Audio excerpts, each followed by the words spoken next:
आज हे सगळे काही चाललेली कामं अजून काही वेळ लागणार आहे. कामं किचकट आहे. स्ट्रॉंग वॉटरचं पाणी काढावं लागतं. पाऊस पडल्यानंतर ते पाणी बाहेर काढावं लागतं.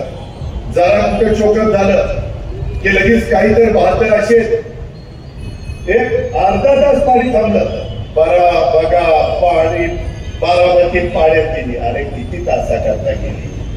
जरा कळ काढला. त्याच्या आधी काय अवस्था होती. त्याच्या संदर्भामध्ये तुम्ही तुमचं घर पण साफ ठेवताना किती त्रास होतो.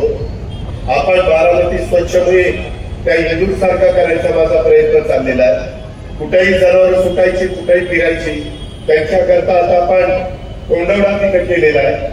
तिथं व्यवस्था करतोय. पुढे म्हणाले त्याचा गाडवा काय सोडतायत, जनावर काय सोडतायत, काय आवजाव घर तुम्हाला आले आपापल्या दारात पाहता येत नाही. तिथं जर मी काल संभाजीनगरला होतो. माझे कार्यक्रम होते. भुसे, ऍडिशनल एसपी, डीवायएसपी, प्रांत आणि एक्झिक्युटिव्ह इंजिनियर पीडब्ल्यूडी. मी तुम्हाला सगळ्यांना सांगतो तिथे एक देखील पोस्टर लागत नाही. एक पण पोस्टर.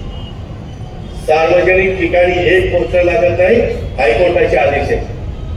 इथं अजित पवारचा वाढदिवस असला पोस्टर लावले तरी लावलेले पोस्टर लगेच जप्त करायचे, जमा करून टाकायचे.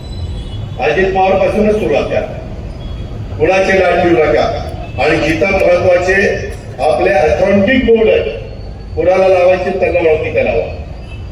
आपलं शहर विकृत करू नका. मी किती तर चांगलं करण्याचा प्रयत्न केला, तुम्ही साथ दिली नाही. मला वाटेल तिथं बोर्ड करत बसला तर शहर स्वच्छ राहणार नाही. नागपूरला पण हायकोर्टाने आदेश दिले.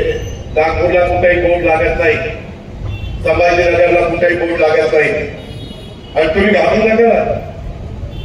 मी तुमची बदली होऊन देत तर तुम्ही चांगलं काम करा. यायला तुमच्या पाठीशी कोणाचा राजकीय दबाव मी येऊन देणार नाही. आणि मी पण तुमच्यावर आणणार नाही.